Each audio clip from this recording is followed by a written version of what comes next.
Hey everybody, welcome on our channel. In this video we are gonna see, what if Naruto got mass harem with every anime verse? Part 1. Huge shout out to Pokeboy24 for this story. If you are new on the channel, don't forget to subscribe our channel and like the video too. So without wasting any more time, let's start the story. It was nighttime within the hidden village Konoha, as miles away from a traumatic event was happening within the forest. Within a clearing was a boy by the age of 13 with sun-kissed blonde hair and whisker-like marks on his cheeks, as he was dressed in an orange jumpsuit, along with a pair of green goggles around his forehead, carrying a large scroll on his back, looked despairingly at his once trusted teacher.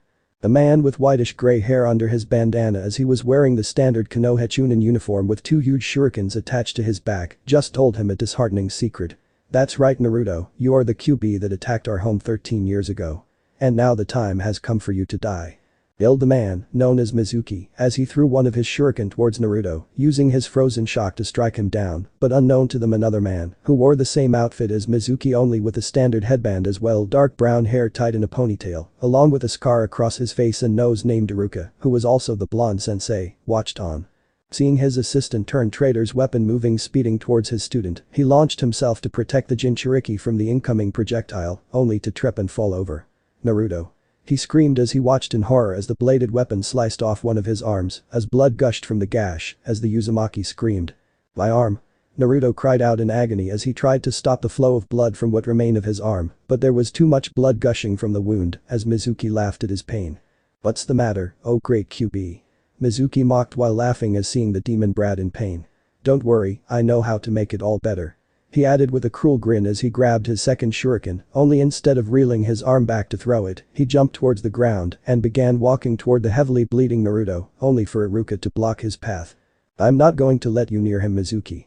Iruka stated with a kunai in hand as he stares down his fellow Chunin, trying to protect Naruto by standing between them. Oh, get real Iruka. That fox has had this coming for the longest time, now get out of my way. Mizuki screamed, trying to hit Iruka with his shuriken, as the scar-faced instructor tried to dodge only to be faked out, as the traitor used the opening to deliver a swift kick directing into his side, resulting in him getting knocked out of the way as the white-haired instructor resumed making his way toward Naruto who was still bleeding out. It won't stop. The blood won't stop. Naruto cried as he was completely panicking now before looking with wide eyes as he noticed Mizuki in front of him. Wah! Before he knows it, Mizuki used his shuriken to cut off his other arm and causing him to scream once more while Mizuki, growing tired of the noise from the brat, stabbed him dead center in his chest to silence him as the academy dead last fell to the ground, coughing out as he was covered with his own blood while hearing Iruka called out his name as he begins attacking Mizuki. While all that is happening, Naruto, quickly feeling his consciousness fading away, began wondering if this was really the end of him. Is this it? Is this how my life ends even before I could even become Hokage? This can't be it, I want to live. I would give anything to live. He cried mentally as he doesn't want to die before suddenly hearing a feminine voice within his head. Would you give up your humanity?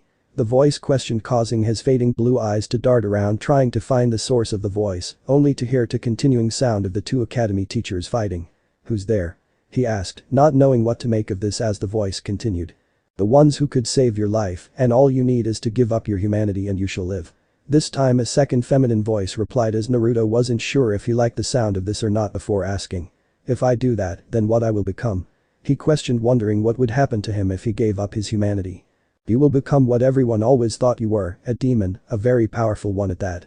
The second voice replied as the whiskered blonde widens his eyes. Then how do I get people to respect me if I become that?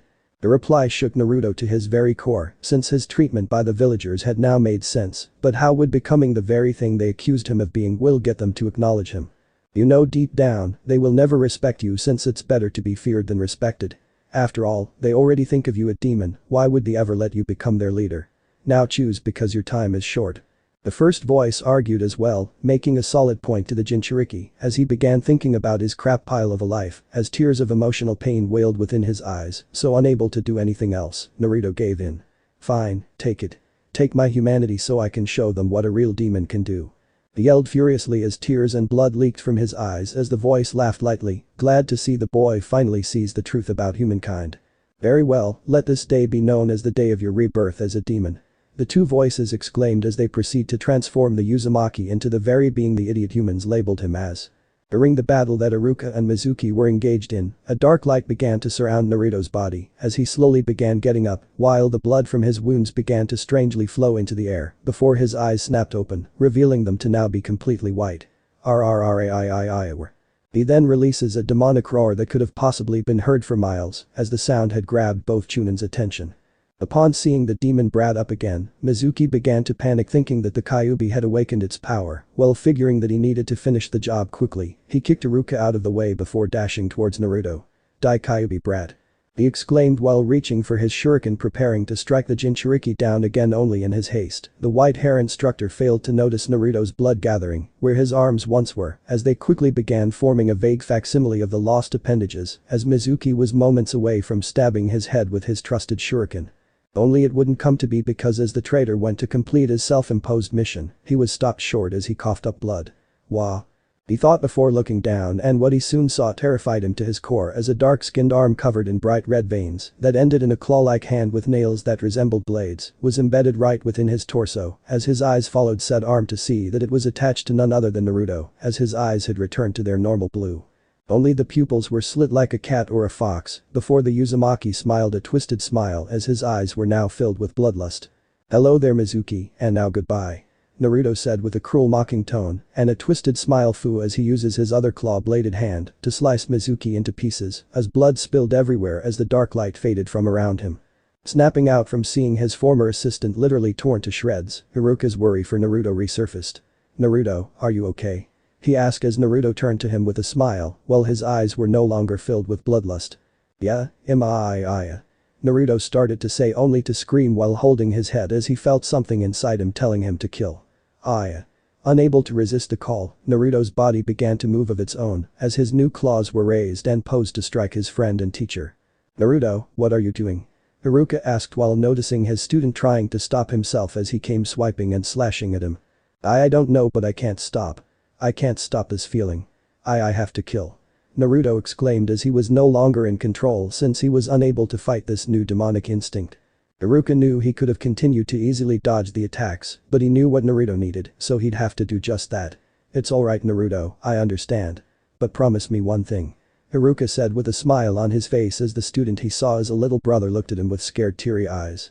"Promise me that you won't change too much," he said as his stopped moving, allowing one of the blonde's clawed hands to strike deeply into his chest before swiping upward, tearing his body in half while his blood splattered over him. All Naruto could think was how he didn't want this at all, as tears fell down his face as he stared at Iruka's bloody remains while his final words rang inside his head. "Iruka-sensei." He cried out into the uncaring sky as the blood of his sensei was now forever stained upon his hands as rain soon began to pour over the forest. "I promise Iruka-sensei, I promise I won't change," he whispered to himself as his eyes darkened as he began wandering aimlessly through the forest, completely forgetting that he still had the forbidden scroll strapped to his back. Meanwhile, deep within a cave, two figures stood watching had saw the whole ordeal happening through a large crystal the size of a dining table. "So sister, when do you think he'll be ready?" the first figure said as she was the first voice Naruto heard. "Only time will tell, dear sister, only time will tell," the second figure said, revealing herself to be the second voice as they turned their attention towards a large carving on the cave wall. 6 years later. A 19-year-old teen was squaring off against a group of large tigers that could only be found within the forest of death, as the young man was treating this like some kind of training or exercise, as he was wearing nothing but a pair of torn black Anbu-style pants, as he was huge, standing 6 ft 5 inches in height, as his body was packed with toned muscles that was also littered with some scars of past battles with the other creatures living here. "Come on, you overgrown house cats. Is that really the best you guys can do?" the teen exclaimed, hardly breaking a sweat as he dodged another beast that was trying to get the jump on him from behind. "Don't tell me you guys are done for the day?" questioned the man, wiping away a strand of his messy blonde mane as a much bigger tiger confronted him while baring its fangs, causing him to smirk as his hands transformed into 5-bladed claws. Taking a confident stance, he said, "Bring it on, Ms. Kitty," he taunted, spurring the alpha tiger to strike at him. Meanwhile, at the Hokage tower within her office, Tsunade was looking through the paperwork with the now retired third Hokage sitting across from her. "So tell me, sensei, what brings you here today?" she asked her former teacher, who gave her the position as he couldn't hold up the title of Hokage anymore, not since that night so many years ago when the Forbidden Scroll was stolen and they found 2 academy instructors dead. Tsunade Senju, Aka the 5th Hokage for last 6 years, now was a woman in her 50s, but only appears young, thanks to her gain jutsu, as she has blonde hair tied in twin ponytails and honey brown eyes, with a small violet diamond mark on her forehead, as well, a very full curvy figure. She was wearing a grey kimono-style blouse with no sleeves that held her enormous J-cup wrists. Blue pants that has hugged her thick hips and plump ass, as well the standard shinobi sandals. I'm here because I have been hearing a rumor of late about the Forest of Death, said an elderly man named Hiruzen Sarutobi, also known as the 3rd Hokage, as his former student heaved a sigh. Know what this was about? Yes, about the forest sensei. Tsunade started having read some past reports about the location. There have been some reports about markings on the trees, even on stones around the area, which seems to be from some strange looking claw marks. It's disturbing that there is something more dangerous living out there than the animal, she said while skimming through some of the reports on the incident. I see, do you have a team looking through it?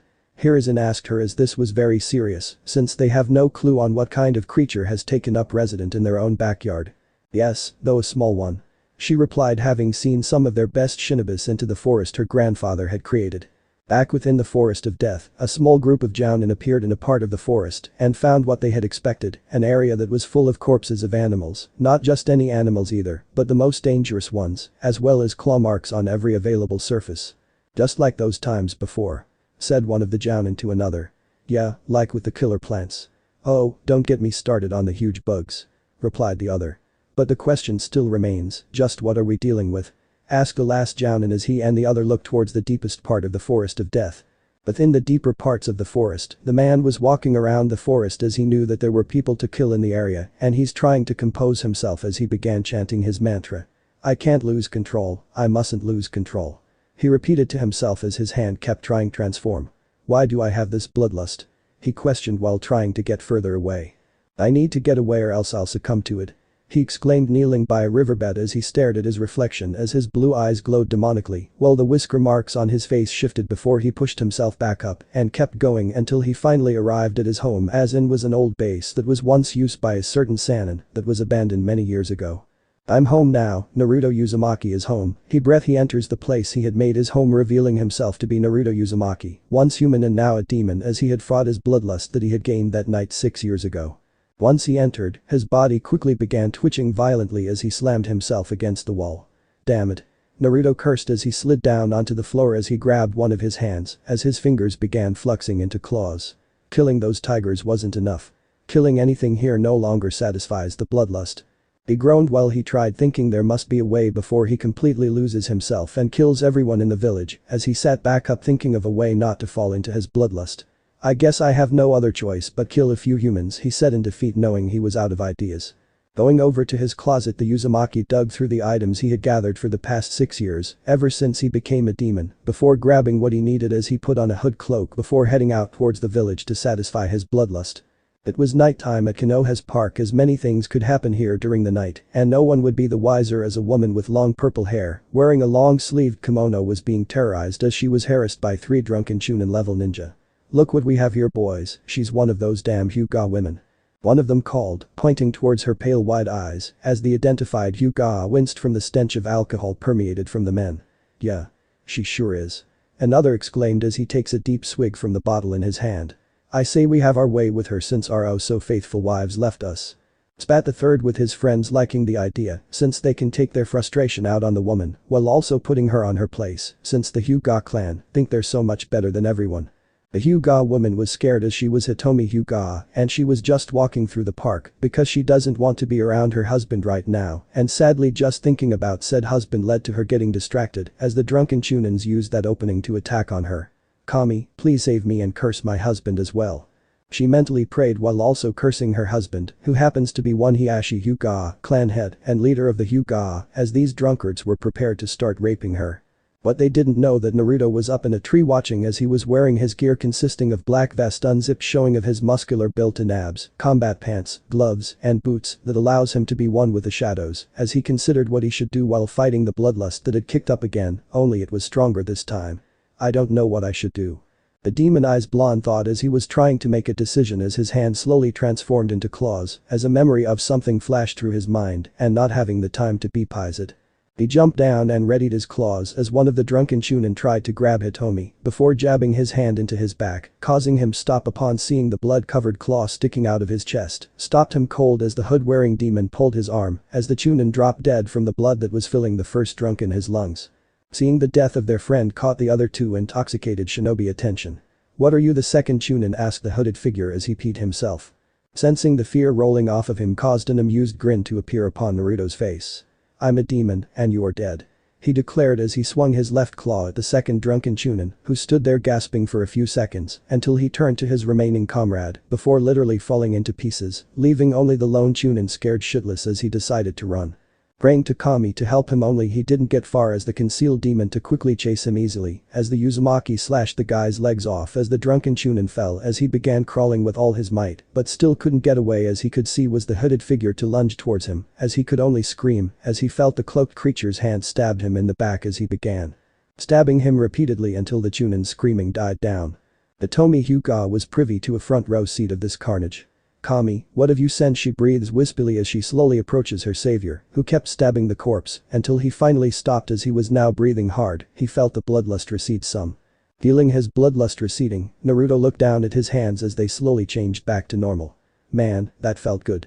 And the bloodlust is gone for now, but for how long, though?" he thought as he started walking away, glancing at Hitomi to make sure she was okay before continuing to head back to the forest. "Wait." Hitomi called, trying to stop him as the man stopped and looked at her. "Can you take me with you?" Hitomi asked her hooded savior as this experience made her scared and that she doesn't want to head back to the clan compound if something like this happens again. Hearing her asking to go with him, the demonized blonde gave her a confused look. "Why? Why do you want me to take you away? Don't you have family or something?" he calmly asked, wondering why she would want to with him. "I do, but my husband is not the same as he once was, as he was once a kind and caring man," the Hyuga matriarch started before continuing. "But all of that soon changed when our daughters were born, as he practically abuses our middle child as if she has the plague itself since she takes after me in kindness. But sadly, in a clan that must be strong and cold, my daughter is sweet and bright as I can't stand by and allow him to continue as he has since he won't even get rid of the caged bird seal," she explained while clenching her hands into fist at the thought of her daughter's suffering. Keeping his head to the side, Naruto asked what she meant. "What is the caged bird seal?" As soon as he said that, it caused a perplet to shudder since the sounds of his growling voice was affecting her in a way she hadn't experienced in a long time since her youngest was born. Quickly getting control of her repressed urges, the mother answered him.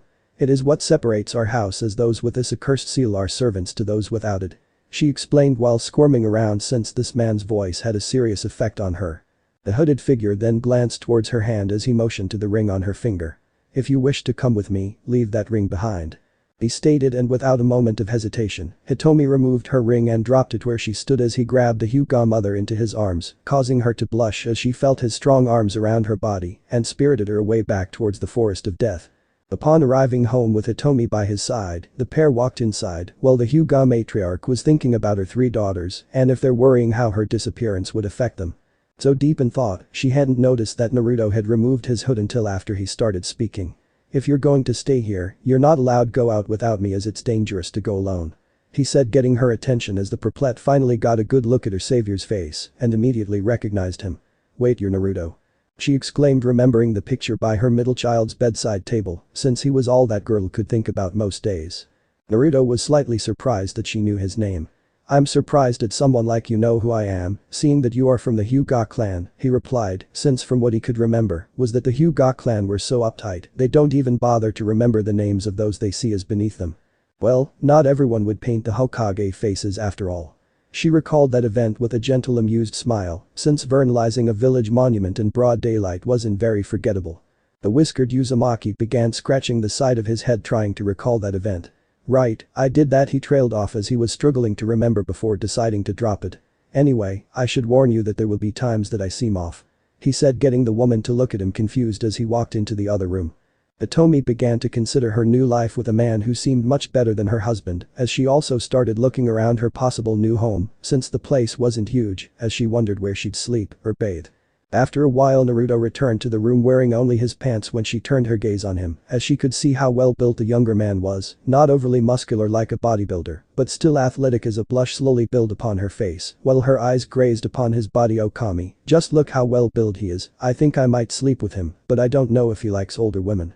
She thought while rubbing her thighs under her kimono as she kept looking at him as she was debating on if she should sleep with him or not. Naruto then noticed her long stare. Is something the matter? You're looking at me like you want to tell me something. He asked raising an eyebrow as he was confused by the older woman's behavior. Snapping out of her thoughts, the Hyuga tried to give him a reply. Well I was thinking that I would stuttering, she began thinking of a way to get him in the mood as an idea popped into her head as she quickly moved behind him. Give you a massage. She quickly stated as her hands beginning to work his shoulders while gliding her chest against his back. Grunting softly the blonde stopped her by gently removing her hands. As good as this feels I'd like to lay down and you can continue in my room if you'd like. Naruto said feeling a little tired as Hitomi's quick compliance seemed a little off to him as they both went to the bedroom where the preplet resumes massaging his shoulders. As Hitomi massaged Naruto's shoulders, she felt the muscles that belonged there. If his body was like this, then what is he like down there? Maybe I could take a quick peek, she mused before shaking her head, since thinking such things made her feel hot under the collar. Kami, I really want to find out, but the question is how. She mentally questioned as an idea came to her mind as she stopped her ministrations for a bit, which confused Naruto, as she quickly undid her kimono, causing her massive and still perky double K cup-sized freests to bounce, as she wasn't wearing a bra before grabbing hold of them, as she then places her milky jugs against his back as she began rolling them up and down. Naruto to say the least was surprised at her actions as he looked at her confusedly. What are you doing? He started asking but was quickly silenced when she pulled him into a heated kiss. Lemon scene happened. After a few more hours of amazing sex, Naruto and Hitomi were cuddling against each other on the mattress as the latter moved closer to the former as her trailed kisses and love bites around her neck. You belong to me, Hito-chan, now and forever, he huskily growled, wrapping his arms around her, bringing her closer while rubbing his semi-heartbeat between her thighs. That's right, Naru-kun, for I belong to you and only you, the extremely busty preplet cooed as she rubbed herself against his length as it rised back to full mass as she placed a hand on her swollen stomach while gently rubbing it. I can't wait to carry your baby, Naru-kun, you come so much better and last wait longer than my ex-husband, she giggled as she was hoping she was impregnated by her younger, better lover. But the feral grin Naruto shifted them so he was on top of her while she lay on her back. Then how about we continue and see if I can knock you up with more than one baby, Hito-chan, what do you say to the thought of twins or triplets, he huskily said, rubbing his rod against her beep while cupping one of her fits, causing her arousal to return as he drank more of her milk before they both got started. Again.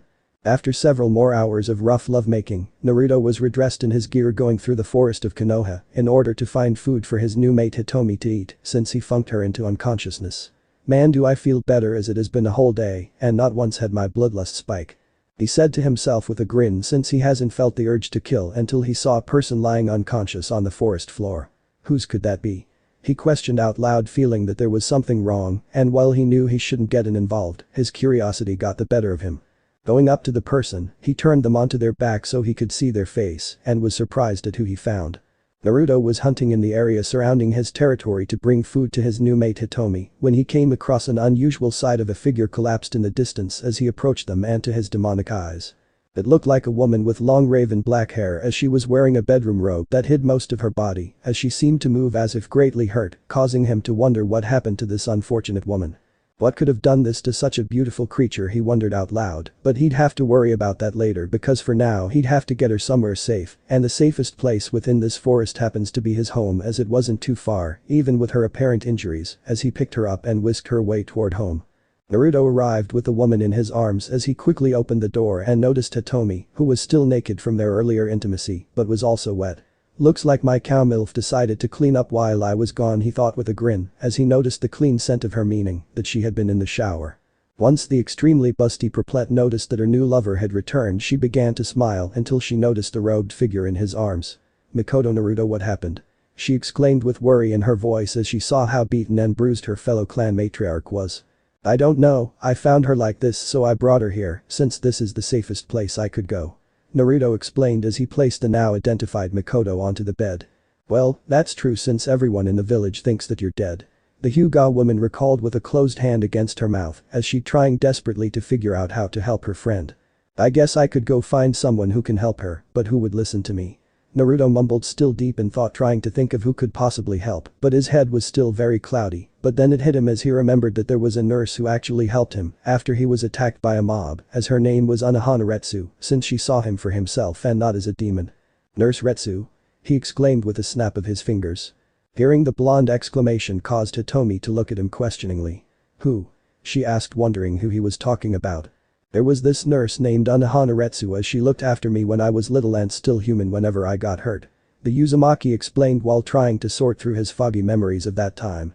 Hitomi nodded her head slightly as she now sees where he was going with this. "Well, if she can help, then look for her, Naruto, while I look after Makoto here until you return, okay? Ask her for help, please," she asked while begging Takami to help her friend remain until help arrives.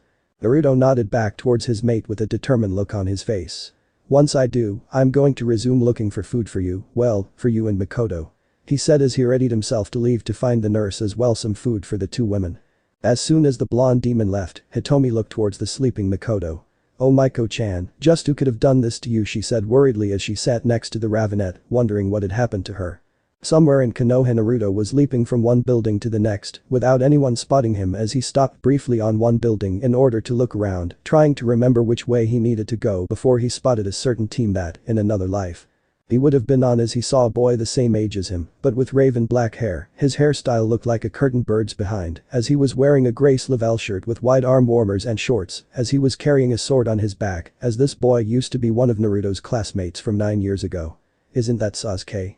He doesn't look that much different from back then," he speculated, thinking of how weak looking his former classmate was. Naruto then spotted someone wasn't familiar with, even if he does have amnesia, as he saw another boy with pale white skin with short blackish brown hair, as he was wearing a shirt with a long sleeve on one side and a short one on the other, as the shirt was also short, since everyone could see his stomach, as he also carried a sword on his shoulder, as well that weird smile, he smiled as he walked. "Who is that guy, and why do I have the sudden urge to kill him?" he said to himself as he could feel his bloodlust rising upon the side of the unknown male. Then he turned his attention to the only female of the team, as she's a girl with long bubblegum pink hair, with bangs covering her large forehead and green eyes, as she's wearing a red kipao dress, with a white hemlines and a circle, and dark green skin-tight pants. Sakura Haruno, the demonic blonde, growled as he instantly recognized his former classmate and ex-crush, as it seemed the past 9 years didn't affect her growth at all, as she looked exactly the same as before, only taller, as flashes of memories of the years spent in her company from her punching him for everything he'd do when they were little kids. Even when he tried to be nice her, as his hands began to change into claws, as the blades dug into the roof he was on, leaving a mark before taking breaths, as he tried to calm himself. "Don't lose yourself over a sad little girl who couldn't get the guy that she likes to love her," he whispered as his claws returned to normal as he calmed himself down.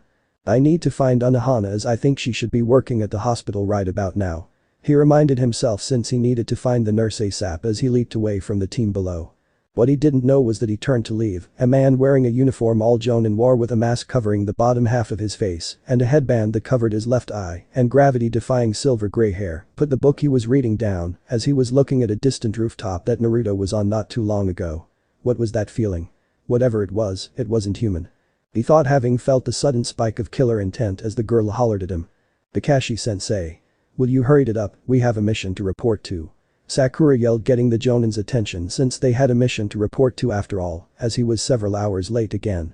Naruto crouched on the outside wall on westernmost part of the hospital as he tried to find an open window to get inside, as he finally found one on the 5th floor, as he counted himself lucky since the room he entered was empty, before quickly moving towards the door as he peeked out, checking to see if the coast is clear, before he spotted 2 women coming down the corridor, as recognized the first woman as Tsunade of the Sannin, while the other woman was in her late 20s, as she had long brown hair and black eyes, as she wore a dark blue kimono-style blouse like the Senju's, except without the sleeves, as it was held with a light blue belt, which was doing the best it could, holding in her enormous bust. And dark blue pants that also copied the Hokage's style, as he also noticed that both of them had a strange diamond-shaped mark on their foreheads. "Sayori, look, I know that you're old enough to look after yourself, but still, I can't help but worry. There is something going on in Konoha," Tsunade said, looking at her companion as she was concerned about her safety. "Like those 3 dead Chunins that were found this morning?" the now identified Sayori asked, getting the Sannin to nod. "Yes, as we've found claws marks similar to those found in the Forest of Death. We also found that they each had high amounts of alcohol in their system, as I think whatever it had stopped them from doing something stupid. Whatever it is, I just want you to be safe," The busty blonde stated, since whatever was living within the forest had now found its way into the village.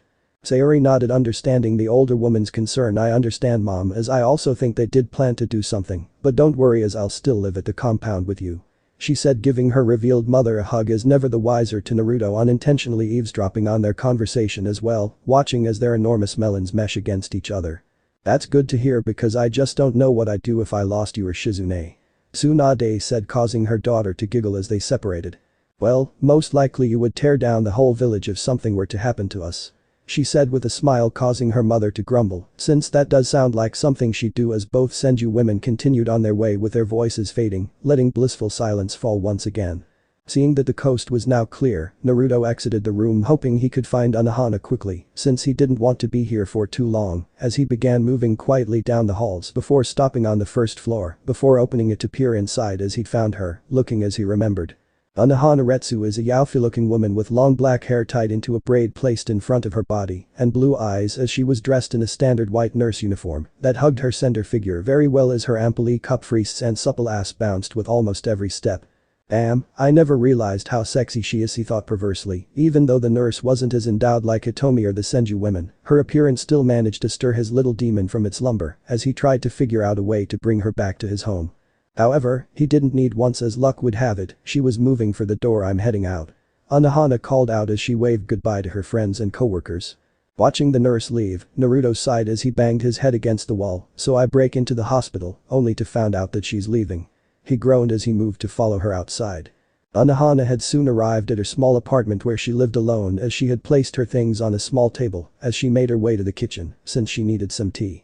Nothing like some tea after a busy day, she said with exhaustion in her voice as she busied herself in the kitchen before feeling a soft breeze swept through the room. Where did that breeze come from? She questioned, looking around confused since she never left the window open when she had a shift at the hospital. Nurse Retsu? Naruto asked, standing behind her as the brunette released a cute yelp in fright as he had just scared the soul out of her. Quickly regaining her bearing, Anohana grabbed a knife and points it toward the hooded demon. Who are you? How did you get in here? She demanded, since her intimidation skills were pretty rusty since her retirement from the shinobi force. Naruto, seeing the woman startled, raised his hands while opening his palms to show he was unarmed. I am not here to hurt you, because I need your help, please. He begged, hoping his hood masked his voice well enough as he continued. There's someone in my home and she's hurt, as there are certain reasons I couldn't go to the hospital. So will you help her? He asked, since his earlier visit to the building had brought back some unpleasant memories that he'd wished were still forgotten. Anohana gave him a calculating look as she weighs her options. If he's telling the truth, then someone must really need my help. But if he's lying, then I might be killed, or worse. She quickly thought, since during her time as a kunoichi, she had made a lot of enemies as well, seen a lot of her sisters in arms killed themselves from what happened to them during their captivity behind enemies' lines, though a part of her wanted to trust this stranger, as odd as that was, but seeing as she had no other choice, she agreed. Fine, I'll help. But be warned, if this is a trick, I'll punt your balls so hard you'll have to open your mouth just to take a leak. She threatens as she flared some killer intent towards the hooded man before her. Naruto sighed, wondering why all women threatened the genitals first. Well, I'll allow you to keep that knife as a sign of good faith if it makes you feel better. He said, leading her toward the window he used to get in as she climbed onto his back before rushing back towards the forest of death. It was nearly sundown when they arrived at his house. As they both he moved to the door. Looking around the area, Anohana couldn't but wondered why would someone want to live here. She thought, finding it concerning that anyone would want to live in an area where death was literally part of its name. As Naruto opened the door and walked in, the black-haired nurse finally saw why she was brought out here to begin with. Lady Hitomi. Lady Mikoto. The slender woman exclaimed upon seeing Hitomi, who looked fine, and a hurt unconscious Mikoto as she turned towards the man who brought her here. I get it now. I bet you really kidnapped both of them. She accused, glaring heatedly at him, since over half of Konoha knew about the disappearance of Hitomi Hyuga, and she's guessing that he just kidnapped Mikoto. I'm afraid you're mistaken there, because he didn't kidnap me. In fact, he saved me from nearly getting raped by 3 chunins, as well found Mikoto like this and brought her here where she could be safe. Hitomi calmly stated with an eye twitch, since she had accused her savior and lover of kidnapping her. Are you sure? The brunette nurse asked, glancing towards the Hyuga matriarch, while the busty preplet nodded.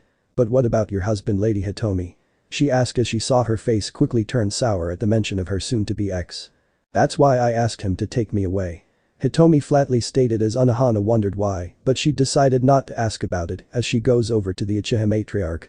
After getting checked out, Mikoto slowly awoke during that time and saw where she was. Where am I?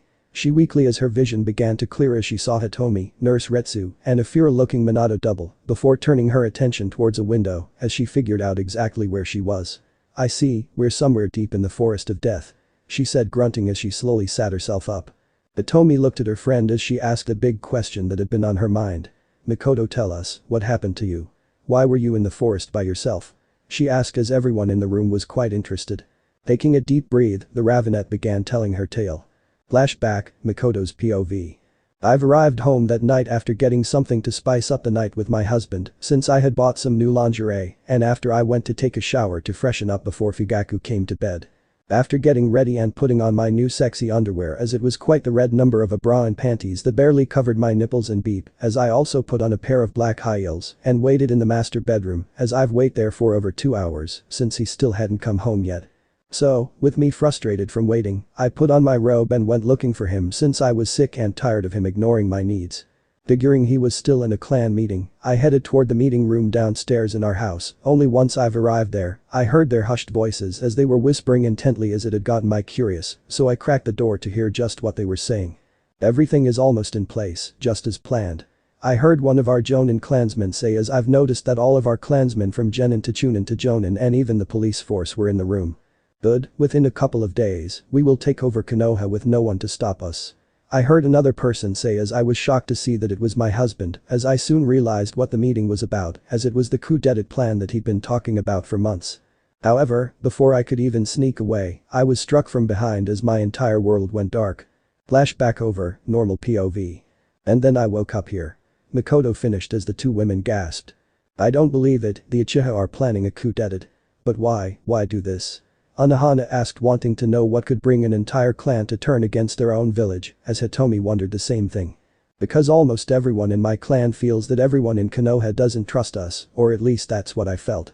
Mikoto solemnly stated as she had heard whispers from the other villagers as she noticed the hooded Naruto standing against the wall. Are you the one who saved me? She asked as he nodded. Then can I see the face of my savior? She asked, wanting to at least see the face of the man who saved her. The demonic Uzumaki crossed his arms as he thought about it. Okay, only if you and Nurse Retsu can keep a secret as this doesn't leave the forest or this room. He said in a serious tone since he wants his identity to remain mysterious. Both black-haired women looked at each other as they soon agreed. To our graves. They both said together as Naruto reached up and removed his hood as both of them are shocked to see who he was. Naruto, is that you? Anohana gasped again as she couldn't believe that the boy that she used to look after in the hospital whenever he got hurt was in fact still alive. Mikoto was left speechless as she saw the son of her best friend standing right before her very eyes. What happened to Naruto, and why were we lied to? She thought as checked him over, noticing the nurse doing the same. And he's grown into such a handsome man. She mentally added while her fellow brunette having similar thought as both their faces gained healthy blushes. Naruto then raised a hand, getting both of their attention. I know you have a lot of questions about me, but for now, Mikoto. He started turning his attention towards the Uchiha matriarch. Tell me who's all involved with the coup d'etat. He asked as he already had a plan forming for how to stop this. Even though he held no love for the village, there were still people who he wanted to protect. How can you stop them? You're just one against who knows how many Uchiha. Anohana questioned with concern since he'd be greatly outnumbered before Hitomi interjected. I think you should have a bit more faith in Naruto, for he's not what he seems to be. The Hyuga MILF stated as she remembers the claws that her young lover had used to save her from her would-be rapists. Well, if you say so, Hitomi. Mikoto said, slightly unsure as she told Naruto what she knew as well, where he needs to go, including the meeting place that every Uchiha used. Late at night, Naruto arrived at the Uchiha district as he silently slipped into the meeting room, where he could see a good clip of the Uchiha clan were already here, having just arrived as he heard the details of this coup, while their leader, Fugaku, came up in front as he figured it was time for a speech. Everyone. The time is almost upon us for when we take Konoha for the good of our clan. The clan head announced as he had more planned, but the hooded blonde had heard enough. Revealing himself from the shadows, the members of the coup were surprised as Naruto stood behind Fugaku. Yeah, about that, your plan to backstab the village isn't going to happen. He stated as he quickly moved to the center of the room with every present Uchiha armed to the teeth. Because not a single one of you are even going to survive tonight. He declared as one of the Uchiha behind him slowly moved into position to kill him as he began preparing his sword to strike him down with his Sharingan activated. The would-be assassin was shocked when a single finger removed his eye, shocking everyone as he fell, while Naruto lowered his arm, where they all could see that his hands transformed into claws, while his skin turned black with red veins. Who's next? The Uzumaki taunted as all of them except Fugaku attacked him as he just smirked as he blocked and countered their attacks as he swiped and slashed, taking about 5 of them, as the clan of Sharingan wielders pressed on with their assault. After a few moments of butchering, the room that was once clean had quickly becomes covered more blood and severed bodies that covered up most of the claw marks on both the floor and the walls. Naruto, grinning at the body count he'd racked up, changed his hands back to normal as he began making hand signs that weren't familiar to those remaining. Fire style. Forbidden black dragon flames. He called as he breathed in quickly before releasing a torrent of black flames, as everyone hit by it was burned into a crisp, leaving nothing but ash and a deep scorch mark, as the fire burned everyone and everything around them, as their agonizing screaming quickly died as soon as they're released, until only Fugaku remained. "Now it's just you and me," he said with a feral snarl as his hands turned back into claws ready to slice more body parts. The Uchiha head backed away in fear before realizing something that jutsu you used. It was one of the forbidden jutsus from the missing scroll of forbidden seals, isn't it? He demanded only to get no answer from the approaching demon. "You have it, don't you?" he accused, glaring at the monster that destroyed his army using power that rightfully belongs to his clan. Seeing the power-hungry look in the soon-to-be dead man's eyes, Naruto decided to have a little fun with him. "Yes, I once had it, but I destroyed it after learning all its secrets." He lied, causing Fugaku to become enraged about that. "You bastard. How could you do such a thing? That power should have been mine." The man yelled while thinking of a way to catch the hooded man and grill everything he knew about the scroll out of him as he brought out a kunai as well, activating his clan's bloodline. "No matter, since once I kill you, I will get all I need from your body," he declared as he charged at the killer of his men with the intent of killing him as Naruto waits for him to get closer until shink. He counter-kicked Fugaku off guard and jabbed his clawed hand into his side, getting the Uchiha head to look down, only to see the bladed appendage before kicking him away as the clan's patriarch grabbed his side, hoping to stop the bleeding. "Just what the hell are you?" he demanded as he was bleeding very heavily from the attack he'd never seen before. Naruto came up to him and put his clawed hand at his neck and says, "Simple really," he said, lifting Fugaku up so that they were eye to eye. "I'm a demon born out of hatred for this very village," he stated as his voice took a demonic tone while his slit eyes glowed aggressively. "If you kill me now, you will be the enemy of the mighty Uchiha and we will never rest until you are dead," Fugaku declared as blood and spit left his lips as he was losing blood faster from his sudden lift up. Listening to his opponent's last words, Naruto gave him a mocking chuckle. "Yeah, not when your wife, or should I say ex-wife, is in charge," he stated as he brought his other hand up and decapitated the wounded man before he could even question about what he meant. The next morning in her office, Tsunade sat filling out the reports over what happened last night as well other things. So Fugaku, along with a few other Uchiha members, were planning a rebellion. All because they weren't satisfied of what you had given them, right mom? Sayori asked as she helped out her mother with the paperwork. Tsunade nodded as she answered her daughter's questions. "Yes, but good thing there was list of names, or else I might have put some innocent people in prison," she said with a small smile, since the list of names meant less paperwork for her to fill out. "What about the guy's wife, Mikoto? What about her?" the Senju heiress asked, wondering why the wife of the clan head wasn't being arrested. "Well, she said she had no idea about the rebellion, as well as finding out that her husband was killed, by what exactly since we still don't know," the busty blonde said, since whatever attacked the Uchiha last night had left behind serious carnage that she hadn't seen since the Third Shinobi War. "Mom, I think this is getting serious," the younger Senju said with a serious look on her face, getting her mother to look up from the paperwork. "Whatever this thing is, I don't know if it's good thing or bad," she added, since she had mixed emotions about the killings that been happening these last few days, since this creature been killing people in the forest, but now here it is making its mark in their very own village. Tsunade sighed since her daughter raised a very strong point. "I know, but for now let leave the few survivors mourn their dead kin," she instructed, seeing as the few remaining Uchihas have just lost a majority of their family, as she switched to other reports. "Mom, I think whatever did this may also be the same creature that lives in the forest of death, since the claw marks on the trees match the others found throughout the village. I think that who or whatever did this might be trying to get rid of the corruption of this village," Sayori explained to her mother, who nodded in thought, since so far the three Chunins were possibly going to harm someone while the Uchihas were about to start a civil war. Meanwhile back in the master bedroom of the Uchiha compound, Mikoto was on her knees still wearing the same lingerie that she was planning to show her now deceased husband, but now she had a new man in her life as she was currently kneeling down in front of Naruto as she was doing her best to suck his 13-inch peep. Lemon scene happened. After an additional 8 hours of gangbanging, Naruto laid down with Mikoto, who was laying on top of him as she completely spent yet so much happier because her late husband never once satisfied her since they'd been married, but now all that changed with a younger stud as he marked her as his mate as she has the mark on her shoulder after he bit it. Meant that she would always be satisfied as she now felt more energized from receiving her mark. Maiko-chan, I need to get some clothing for Hito-chan, so may I please use your shower? He asked as she nodded as she lightly rubs her stomach filled up with his cum as the Uzumaki got up to go wash himself. Seeing him head towards the bathroom, Mikoto couldn't help but feel happy that she finally found a lover that can satisfy her as she looks down at her stomach as it was still bloated from her time with said lover as she looks to be pregnant with triplets as she rubbed her belly tenderly. Your father is a great man and I know you'll be as great as him as well, she mentally cooed, hoping that she had become impregnated again as she imagines the future with him and his other mates as well, bearing his children who will bring greatness back to her clan. After leaving the Uchiha compound, Naruto was leaping around the village since he's on a run for clothing for Hitomi as well possible others who might be staying at his place whether permanently or just for a night. Udunk. Oh. However, he heard something coming from a nearby training ground as he decided to see what the commotion was all about. Arriving at the training ground, the demonic Uzumaki was enraged to see a puppy shaking in fear as it was hiding from a jonin who was angry as he was wearing a blue bandana over his dark brown hair as well small circular sunglasses. Damn that dog-loving bitch.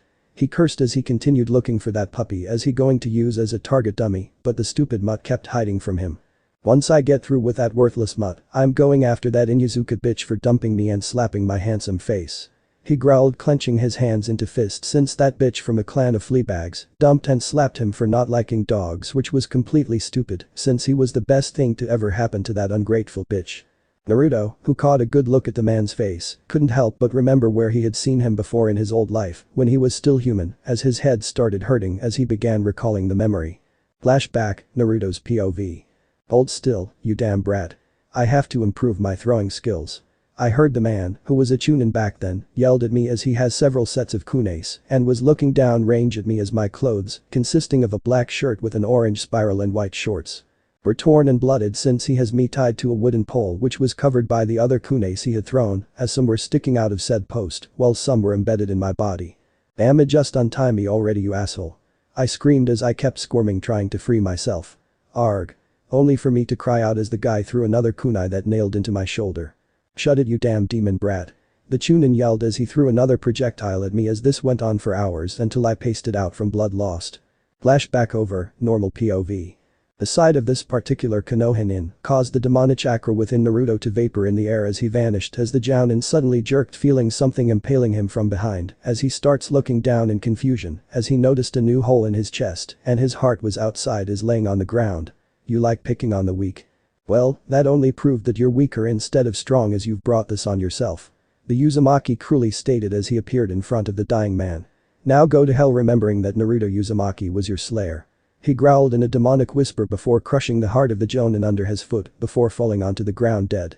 After seeing the glasses-wearing man falls, the transformed blonde then noticed the puppy that as it soon came out of hiding as the poor thing was shaking as he then remembered a place that belongs to a clan that looked after dogs, so he picked the puppy up and heads over there.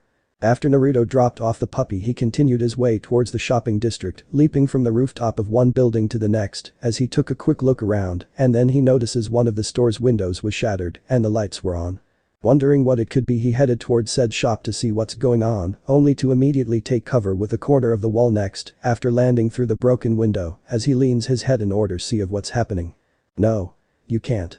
A woman yelled as she was being held against her will by a man along with 3 others as they were looting the store for all they had. Shut the funk up, bitch. The first one yelled as he slaps her face as she watched helplessly as these thieves ruined her livelihood and there nothing that she could do about it since they had bound her hands before her back as well her ankles so she couldn't move. The group continued to raid the store for all it had. Until one of the thieves released a small scream, but it was quickly followed by silence as the remaining 3 stopped their looting to investigate as one of them moved to look before he also screamed but soon quickly became silent again. Hearing this but not seeing any bodies, the last two decided to just run for it while letting go the woman, hoping that whatever it was would kill her first before she saw a shadow following the two thieves as they ran into the streets as the shadow followed them. Until finally two screams resounded, followed quickly by silence one more. The woman didn't know what she should do as she heard footsteps and the sound of something dripping down as she saw a foot stepping into her store, followed by another, and then finally a hooded person with blood on his hands as she started thinking that this might be the end for her as he kneeled down before her. "Are you alright, miss?" he asked as the woman freaked out, moving away from him. "No. Please don't kill me," she screamed with fear in her teary eyes as she propped herself against the wall as the Uzumaki saw she had long black hair reaching her upper back tied in a ponytail with a purple scrunchie, as well short bangs covering her hazel brown eyes as she's wearing a white shirt with long purple sleeves, black pants and matching colored boots. She also has a slender curvaceous figure as evidenced by how her shirt snugged against her large G-cup wrists while her pants hugged tightly against her wide hips in perky peach, and from the way she was yelling at the robbers, it was clear she was obviously the owner of the store that sells just what he'd been looking for as he sighed before moving to pick her up and place her on the table as he cut her binding as he began cleaning and moving the first two dead bodies out of the store. "Just who are you?" the owner asked, sitting herself up as she rubbed her wrists while looking at the mysterious man who killed those thieves. "Why do you want to know?" Naruto asked as he throws the dead bodies toward the street where they landed next to their friends. "Well, even though you killed them, but you saved me. I'm Ikumi Unijiya, by the way, and my store, so I'd like to know who you are." The now identified Ikumi asked while introducing herself as the hooded demon sighs heavily. "Fine, I'm Naruto Uzumaki," he simply said as he removed his hood to show his face to her as the store owner was in shock since the young boy who used to hide from mobs was still alive and standing right here in front of her. "Naruto, is that really you?" Ikumi exclaimed in complete disbelief since the entire village been told that he was dead, as nearly everyone celebrated hearing that the Kyuubi brat was now dead and that their loved ones have finally been avenged, as she quickly stood up off the table, taking a closer look at him, blushing a bit as she saw what a study turned out to be. Naruto was a bit confused since her tone made it sound like she was familiar with him. "You say that like you known me personally?" he questioned as he crossed his arms while raising an eyebrow. "Don't you remember me? You used to call me Ikumi Nichin since I used to hide you away from the mobs, and you even went to the academy with my son Kaoru," she said as tears slowly appeared in her eyes since her son died 2 years ago during a mission outside Konoha, as the whisker blonde tried to remember as he was only able to recover a flash of memory, but it was enough for him to go on. "Yeah, I remember now," he said as the Ravenet mother walked up to him and wrapped her arms around him as she hugged him tightly. "I'm so glad that you are alive," she exclaimed, pressing herself against him as tears continued to flow from her eyes. "But why did you hide? Why didn't you come back to the village after what happened?" she asked, wondering why the boy, now young man, she cared for like a younger brother never returned after that day. "That's something I will tell you another day, but for now I have to leave," Naruto stated since he wanted to get the clothes he came for and head back home to his mate as Ikumi noticed the sun beginning to crest over the horizon as she stopped him from leaving since she knew she needed to hide him, and fast. What are you doing, Ikumi?" the Uzumaki asked as he was dragged upstairs by the curvy store owner. "The Jonin and Anbu will be here in a matter of minutes when everyone sees the bodies, so you need to hide," Ikumi stated as she pulled him towards a door. "My bedroom should suffice until the coast is clear," she added, pushing him into her bedroom and locked the door before he could even speak a word. True to her words, Ikumi saw a massive group of curious people have gathered at the damaged storefront, as part of the group included the team that might have been Naruto's team, named Team 7, were present. "Hey, what's going on here? Did something happen while we were away for our mission?" Sakura questioned, seeing the group of people gathered around the broken window. "Yeah, just what happened while we were gone," Kakashi thought, seeing that something is wrong as he moved to investigate while putting his book away. Sasuke just huffed, not caring about what might have happened. "Whatever, it has nothing to do with you." Before he could finish his sentence, he and his teammates overheard a few villagers talking. "Did you hear? Over 25% of the Uchiha clan were planning a rebellion and were killed for it," one of them said, causing another villager to nod, having heard the same thing. "Yeah, I heard them say it was the demon from the Forest of Death since they found claw marks on the wall of the meeting room," they added, causing those listening to gasp or widen their eyes in either shock and or fear. "But I heard they only found one body in that meeting room, and it was the Uchiha clan leader Fugaku, with his body jacked up and his head decapitated," another one added, since the former clan head was the only intact body the Anbu had found. As they kept talking, Sasuke ran toward home, leaving his teammates behind as Sakura went up to them and asked if they were just rumors, but the villagers told her that they were not. Arriving at the Uchiha compound, Sasuke ran inside of his house and saw his mother and his older sister, who has long raven black tied in a ponytail and black eyes, wearing Anbu gear as she just returned from her mission, while also having just heard the news from Mikoto about what happened. "Mother, tell me it's not true." Sasuke demanded, wanting to deny the rumors since the Uchiha were elites and nothing could kill an elite nothing. Mikoto turned her attention towards her youngest as she saw how very close he was to be having a breakdown. "I'm sorry Sasuke, but it's true. Your father as well many of our clan are dead," she stated with tears in her eyes as she now tells her youngest that Fugaku is dead along with others. After hearing that, Sasuke couldn't take it as he started shaking violently while his eyes started twitching uncontrollably. He screamed angrily before rushing out of the house, not able to hear his mother or sister's words. Naruto had been in Akumi's bedroom all morning waiting for the crowd outside to left, while the mentioned store owner was still being questioned by the Anbu at this moment, but knew that he couldn't stay here for long since he needed to go, but then he heard the door opening as he saw the Ravenette walking in. "I started to believe it wasn't going to end," she said with a deep sigh as she looked at the demonic blonde. "I agree, what did they ask you?"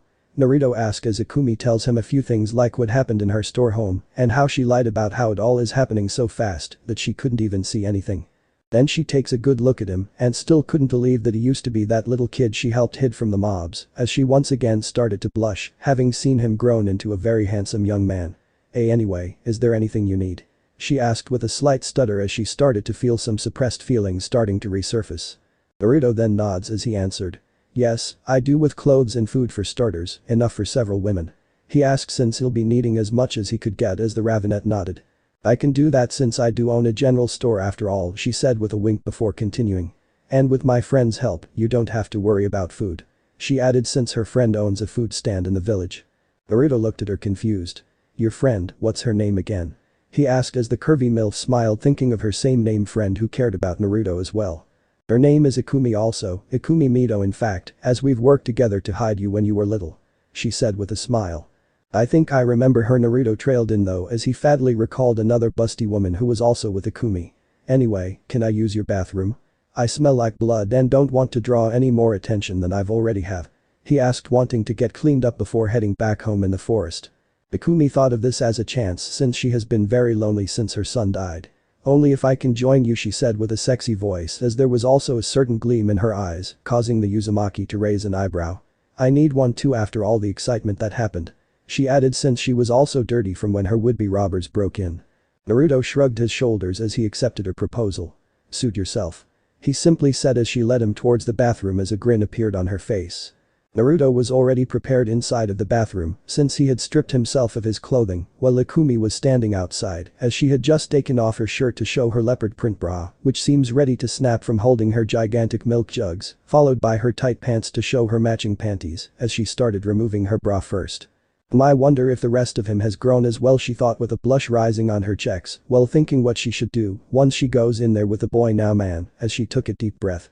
"Okay, it's now or never," she mentally prepared herself as she removes the rest of her underwear as she goes inside, only to stop in front of the shower as her face burned blighter upon the side of a naked Naruto who's washing his hair as she checks out his muscles and how well built he is as she goes up to him. "Can I wash your back?" she asked with a stutter while feeling her body heating up as she rubbed her thighs a little. Naruto simply nodded as the raven-haired MILF started washing his back as she couldn't help but to feel his body as she puts a bit of soap onto her wrists and placed them against his back. "Yunagiya-san?" he asks surprised as he looks at her to see a familiar gleam in her eyes. "How about I do your back?" the curvy store owner purred as she started scrubbing the blonde demon's back with her motherly mounds as milk slowly started leaking from her heart and nipples. Naruto, knowing where this was going, turned towards her while raising an eyebrow at her. "You're sure that you want to do this?" he asked as she nodded before pulling herself closer to kiss him, causing his little demon to wake up again. Lemon scene happened. After that, Naruto slowly removed himself from her overflowing folds as he tucked her into bed so she can rest up. "Sleep well, Ni-chan, since we'll be doing this again along with my other mates," he said as he considered what he should do with all these women, but for now he should head on home. End chapter. So this part ends here. If you want to see next part of this series, like the video now and share the story with your friends. Bye bye.